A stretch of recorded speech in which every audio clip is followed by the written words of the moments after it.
오늘도 예배 가운데에 성령의 교통하심이 있기를 축복합니다. 오늘은 언어의 영성이라는 제목으로 말씀을 함께 나누도록 하겠습니다. 여러분, 사자성어 가운데에 언중어금옥이라는 말이 있습니다. 우리 같이 한번 읽어볼까요?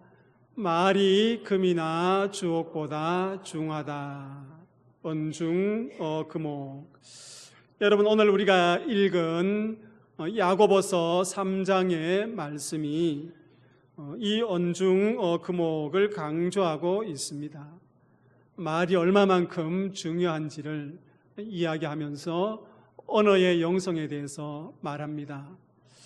오늘 이 언어의 영성을 말씀하면서 언어의 세 가지 원리를 먼저 한번 살펴보도록 하겠습니다.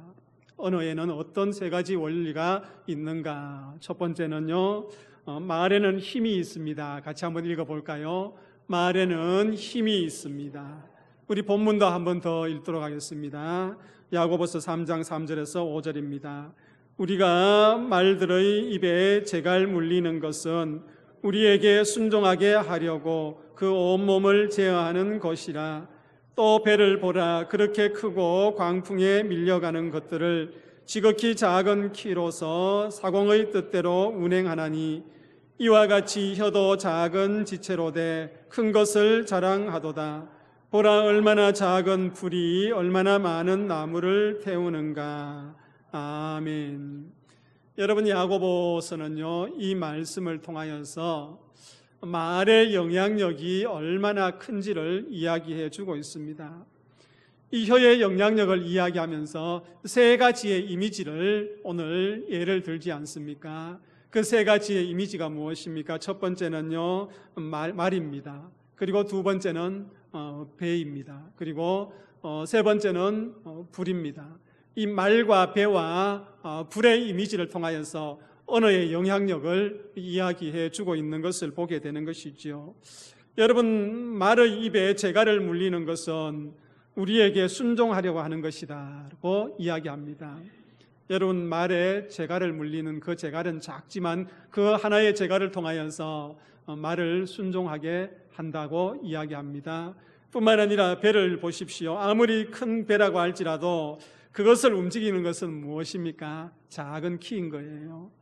여러분, 그 키에 따라 배의 방향이 결정되기 때문입니다. 배를 움직이는 자그마한 그 키를 통하여서 모든 방향과 또 사람들이 움직이려고 하는 대로 움직이는 것을 보게 되는 것이지요. 그리고 세 번째는 불이지요. 여러분, 작은 불씨가 큰 불을 일으킵니다. 작년 봄이었지요. 경북 북부지방에 대형 산불이 났지 않습니까? 작은 불씨 하나 때문에 그렇게 많은 산들을 태우고 또 가옥들을 태웠는데 그 작은 불씨 하나의 영향력을 볼 수 있었던 것입니다. 여러분, 우리의 혀가 이와 같다는 것입니다. 우리의 혀가 이와 같다는 것인데, 여러분, 말의 재갈과 배의 키 그리고 작은 불씨처럼 여러분, 작지만요 큰 것을 제어할 수 있는 엄청난 힘을 가졌다는 겁니다. 정말 보잘것없는 것 같이 보이지만은 제어할 수 있는 힘이 있다는 것을 강조하고 있는 것이죠.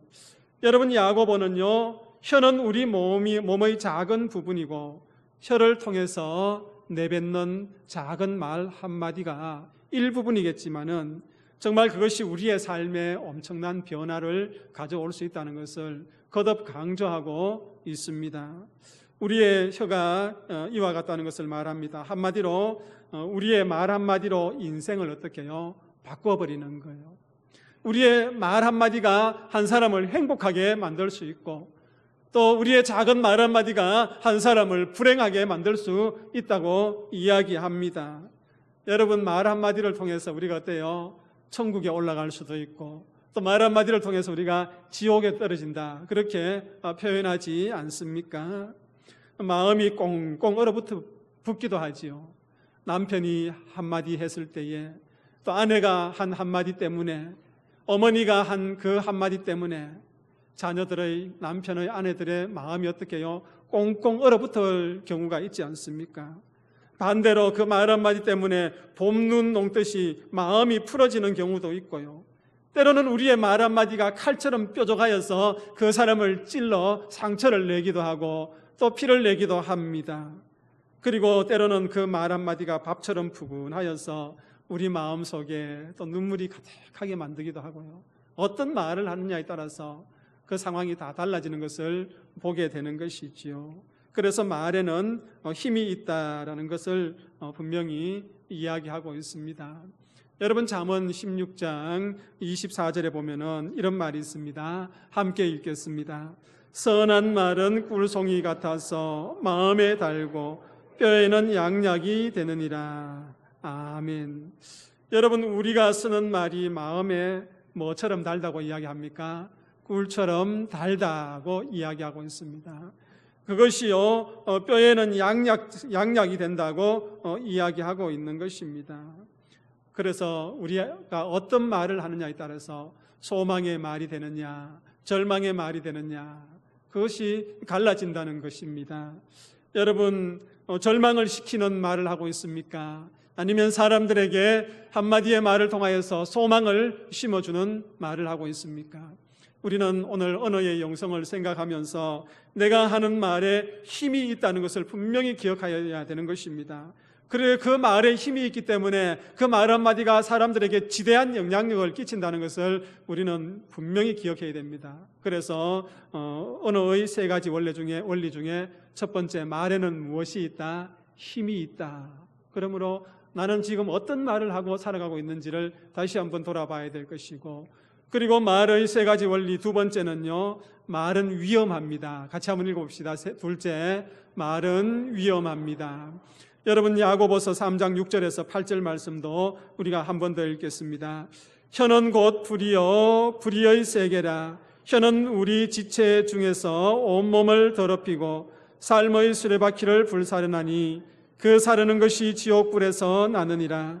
여러 종류의 짐승과 새와 벌레와 바다의 생물은 다 사람이 길들일 수 있고 길들여 왔거니와 혀는 능히 길들일 사람이 없나니 쉬지 아니하는 악이요 죽이는 독이 가득한 것이라. 아멘. 여러분, 읽은 말씀에 우리가 혀를 잘못 사용하면 그것이 무엇이 된다고 합니까? 독이 된다고 하는 거예요.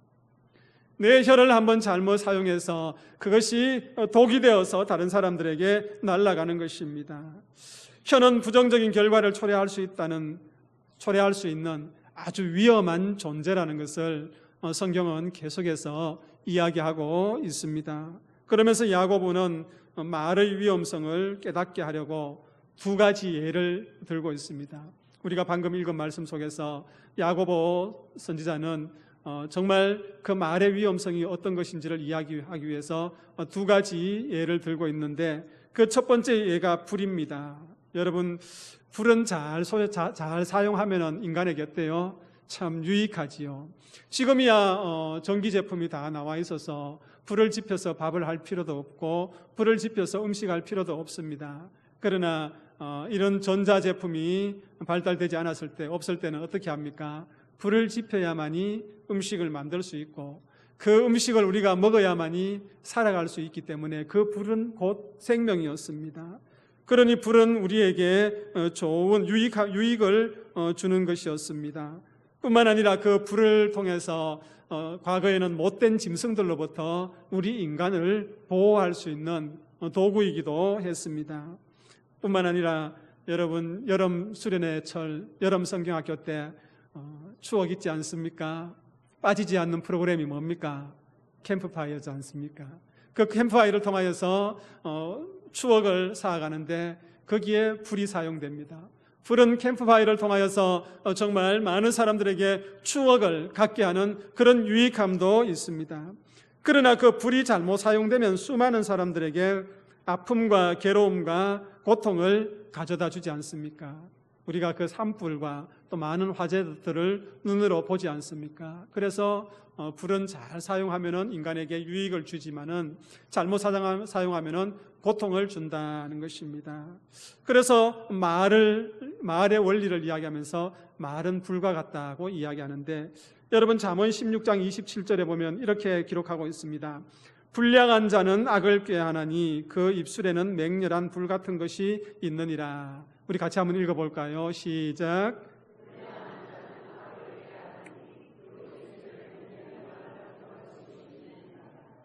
여러분 입술에는 맹렬한 뭐가 있다고요? 불이 있는 거예요. 제 입술에, 여러분들의 입술에 그 맹렬한 불이 있다는 것을 분명히 이야기하고 있습니다. 그러니 우리의 언어가 위험하다는 것이지요. 여러분 사람의 입에는 불 같은 것이 있어서 잘 사용하면은 긍정적인 결과를 가지고 오지만은 잘못 사용하면은 부정적인 결과를 가져온다는 것을 오늘 잠언 기자는 이야기하고 있습니다. 그리고 야고보서의 기자도 분명히 이야기하고 있는 것입니다. 여러분 실제로 많은 사람들이 말로 상처를 얼마나 많이 주고 또 내가 그 상처를 받지 않습니까? 한번 여쭈겠습니다. 여러분 말로 가슴에 깊은 상처를 받는 게 낫습니까? 차라리 한 대 얻어맞는 게 낫습니까? 나는 아파서 얻어맞는 거는 싫고 말로 상처를 입는 게 낫겠다 하는 분도 계시겠지요.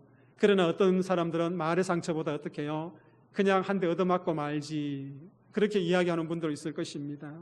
여러분 우리 한 대 얻어맞은 이 상처 시간이 지나면 없어집니다. 그런데 우리는 자칫 말로 준 그 상처, 가슴에 그 남아있는 그 흔적들은 사라지지 않는 경우가 얼마나 많이 있습니까? 그래서 여러분 우리가 말이 위험하다고 할 때에 우리의 언어 속에 불이 있다는 겁니다. 불과 같다는 거예요. 그리고 또 하나 예는 야고보서 3장 7절에서 8절에 나와 있는데 온갖 종류의 짐승은 다 기를 들일 수 있다 없었다? 기를 들일 수 있다고 이야기합니다. 그런데 그 기를 들일 수 있다고 이야기하고 있고 지금까지 사람들은 그 온갖 짐승들을 길들여서 사용하였다고 이야기합니다. 그런데 우리의 혀는 기를 들일 수 있다 없다? 기를 들일 수 없다라고 성경은 이야기하고 있는 것입니다. 길들여지지 않는 혀는 악이요 독이 가득한 것이라고 이야기하고 있는 것입니다. 그래서 길들여지지 않은 우리의 언어를 잘못 사용하면은요, 옆 사람을 찌르는 칼이 되는 거예요. 옆 사람이 피를 철철 흘리게 되는 그 도구가 되는 것입니다. 무엇이요? 우리의 언어가 그렇다는 것입니다. 그래서요, 내 입을 떠난 말은 주워 담을 수도 없는 거예요, 이제. 내 입에서 한번 나간 말들은 다시 담을 수 없는 그런 모습을 우리는 보지 않습니까? 길들여지지 않은 채 많은 사람들에게 내뱉은 말, 그것이 이웃이든 가족이든 내 자녀이든 내 형제이든 그것이 다 상처가 되어서 돌아오지 않습니까? 그러니 우리가 언어 생활을 할 때에 진지하게 한번 점검해 보아야 되는 것입니다. 내가 오늘 언어를 잘 길들이고 있는지, 정말 내가 절제된 언어를 사용하고 있는지 스스로 한번 점검해 보아야 되는 겁니다. 왜 그렇습니까? 우리가 사용하는 언어에는 힘이 있고 또 우리 언어는 무엇과 같습니까? 불과 같기 때문에 길들여지지 않으면은 정말 많은 사람들에게 상처를 입히고 또 내 스스로가 상처를 입게 되는 것입니다. 언어의 세 가지 원리 중에 세 번째는요, 말은 변덕스럽습니다. 우리 세 번째 같이 한번 읽어봅시다. 말은 변덕스럽습니다. 야고보서 3장 9절에서 12절 말씀 함께 읽습니다. 이것으로 우리가 주 아버지를 찬송하고 또 이것으로 하나님의 형상대로 지음을 받은 사람을 저주하나니 한 입에서 찬송과 저주가 나오는도다. 내 형제들아, 이것이 마땅하지 아니하니라. 샘이 한 구멍으로 어찌 단물과 쓴물을 내겠느냐. 내 형제들아, 어찌 무화과 나무가 감람 열매를, 포도나무가 무화과를 맺겠느냐. 이와 같이 짠물이 단물을 내지 못하느니라. 아멘. 여러분, 이 말씀을 통하여서 우리에게 이야기하고자 하는 것이 무엇입니까? 우리의 말은 어떻다? 변덕스럽다. 아주 변덕스럽고 일관성이 있지 않다는 것을 이야기해 주는 것입니다. 여러분, 한 입에서 무엇과 무엇이 나온다고 이야기합니까? 찬송과 저주가 나온다는 거예요. 오늘 여러분, 우리 언양제일교회 성전에 올라와서 여러분 하나님 앞에 무엇을 올려드렸습니까? 찬송을 올려드린 거예요. 우리의 신앙 고백을 올려드리고 우리의 기도를 올려드렸습니다. 얼마나 아름답고 거룩합니까? 그러나 지난 한 주간의 삶을 돌아봅시다. 하나님 앞에 찬송하고 하나님께 기도 올려드렸던 우리의 입술로 무엇을 했습니까? 나도 모르게 내 이웃을, 때로는 내 가족을, 내 자녀를 저주하고 때로는 비방하고 비난하고 험한 말을 했다는 것입니다. 한 입에서 찬송과 저주가 나올 수 없다고 이야기하는데 우리의 삶은 찬송과 저주를 함께 하고 있는 것을 보게 됩니다. 여러분, 한 샘에서 단물과 샘물이 나올 수 있습니까? 없는 거예요. 단물을 내는 그 샘에서 여러분 쓴물을 낼 수 없는 겁니다. 쓴물을 내는 그 샘에서 단물을 낼 수 없는 거예요. 그런데 우리는 쓴물도 내고 단물도 내는 그런 연약한 존재임을 보게 되는 것입니다. 한 입으로 두 말 한다, 일구이연한다고 하지요. 한 가지의 일에 대해서 이렇게 저렇게 이야기하는 겁니다. 일관성이 없는 거예요. 그러니 우리는 일구이연하는 삶을 살아가고 있는 모습도 보게 되는 것이지요. 여러분, 무화과 나무에 어떻게 감람 열매를 내겠으며 포도나무에 어떻게 무화과를 내겠습니까? 이렇게 우리는 우리의 은혜 속에 일관성 없이 변덕스럽게 살아가고 있는 모습을 보게 됩니다. 그래서 우리의 언어의 원리를 이야기했을 때는 언어에는 힘이 있습니다. 그리고 또 언어는 변덕스럽습니다. 그 언어는 위험합니다. 그 원리를 우리가 잘 알아야 되는 거예요. 여러분, 이스라엘 백성들의 광야 생활을 보십시오. 이스라엘 백성들이 출애굽에서 그 광야를 살아갈 때에 그들의 언어 속에 얼마나 변덕스러운 말들이 많이 있었습니까? 이제 광야를 행진할 때에 물이 없어요. 그래서 불평불만해요. 여러분, 그래서 하나님께서 모세를 통하여서 반석을 깨뜨리고 물을 내니까 그들은 어떻습니까? 또 좋아서 죽지요. 하나님을 찬송하지요. 그러다가 또 물이 없으면 또 불평하고, 만나와 메추라기를 주셨는데 그것을 또 주니 너무 기뻐서 감사 찬송을 하지요. 그러나 그것을 오랫동안 먹다 보니까 지루하니까 이제 불평을 하는 거예요.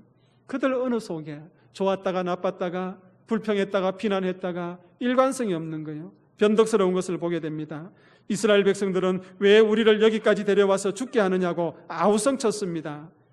심지어 자신들이 애굽에 있을 때가 더 좋았다고 이야기합니다. 여러분, 이스라엘 백성들이 정말 애굽에 있을 때에 더 좋았습니까? 그 애굽에 있을 때의 신분이 어떤 신분입니까? 노예의 신분이에요. 노예의 신분은 혹한 노동 아래에 있습니다. 먹을 것도 자기 마음대로 먹지 못합니다. 그런데 어떻게 해서 광야 생활하면서 그때가 더 좋았다고 이야기할 수 있습니까?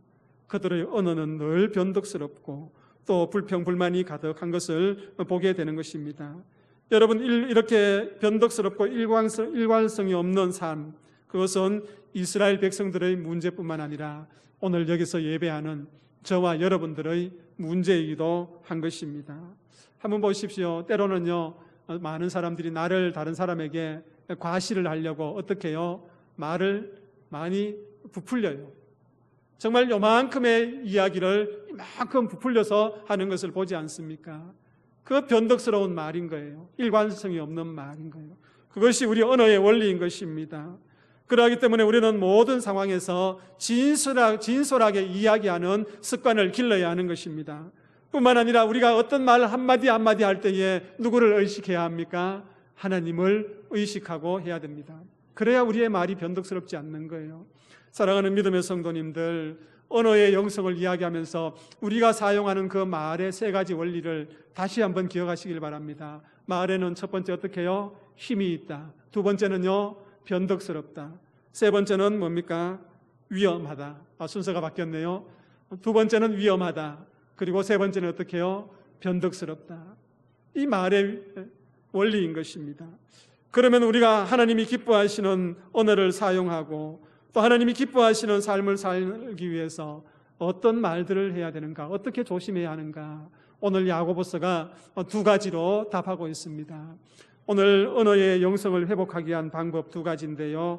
첫 번째는요, 선생이 많이 되지 말라 했습니다. 우리 함께 읽어보겠습니다. 첫째, 선생이 많이 되지 말라. 야고보서 3장 1절과 2절 말씀을 함께 읽습니다. 내 형제들아, 너희는 선생된 우리가 더 큰 심판을 받을 줄 알고 선생이 많이 되지 말라.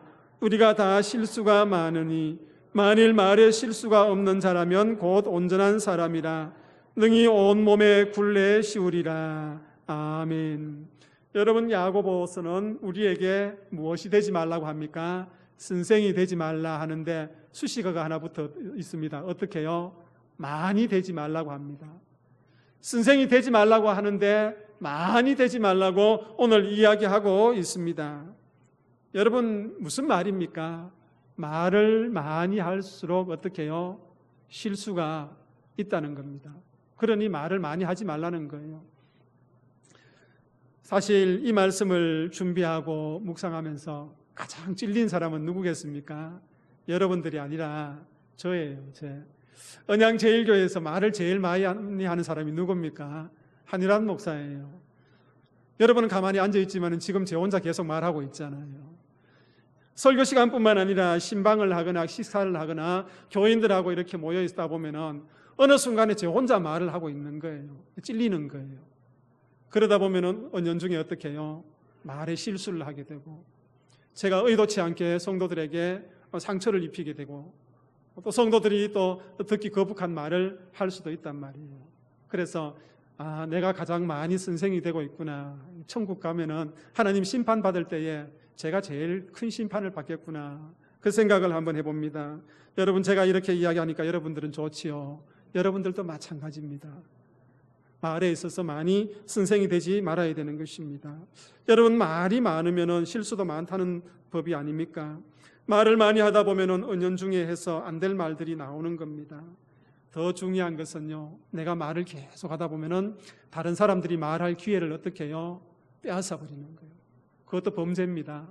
다른 사람이 말할 수 있는 그 기회를 주어야 하는데 내 말들을 통해서 다 빼앗아 버리는 것을 보게 되고 듣지 않는 것을 보게 되는 것입니다.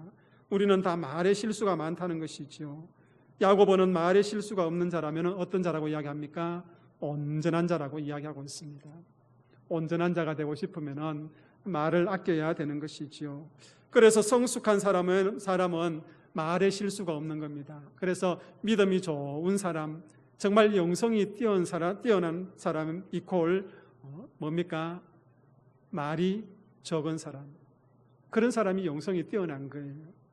진정한 영성은 언어의 영성과 비례한다고 누군가가 이야기했습니다.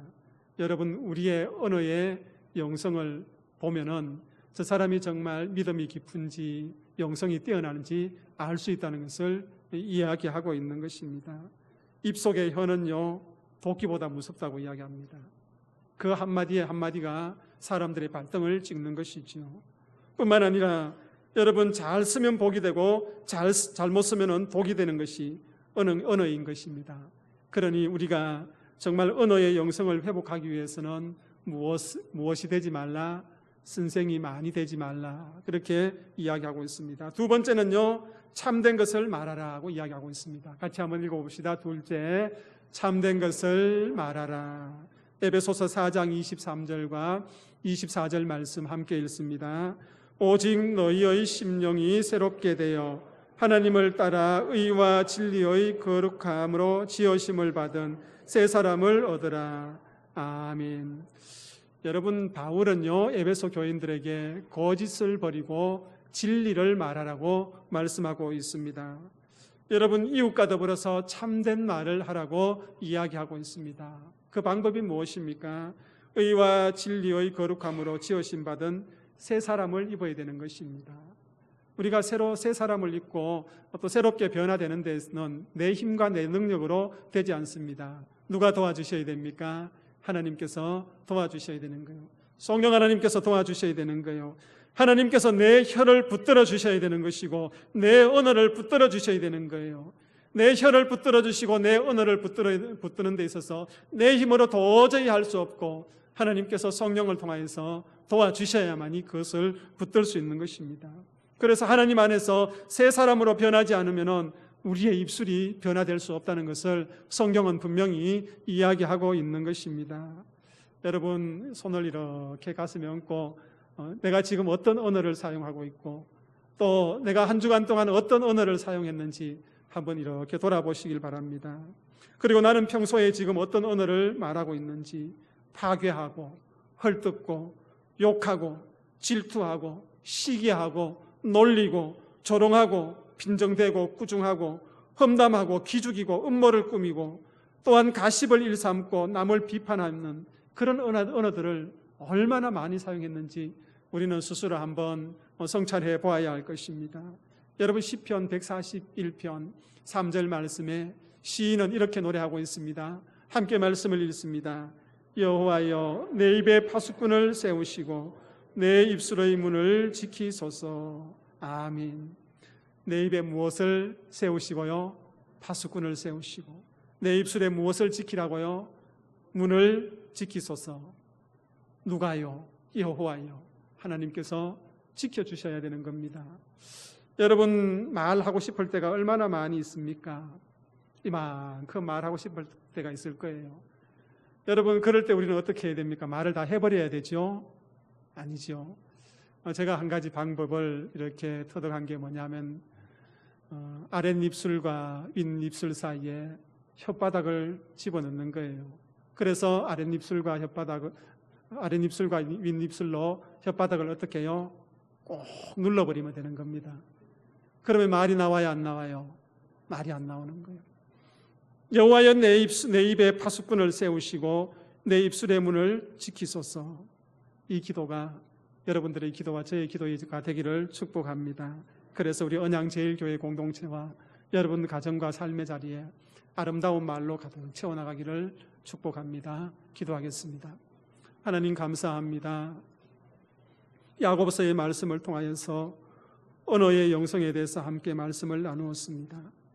여호와여 내 입에 파수꾼을 세우시고 내 입술의 문을 지키소서 하는 이 시인의 기도가 우리 성도들과 목회자의 기도가 되게 하여 주시고 우리 언양제일교회 공동체와 가정과 성도들이 한 사람 한 사람이 아름다운 말들을 많이 하는 생명의 역사를 만들어가게 하여 주옵소서. 예수님의 이름으로 기도하옵나이다. 아멘.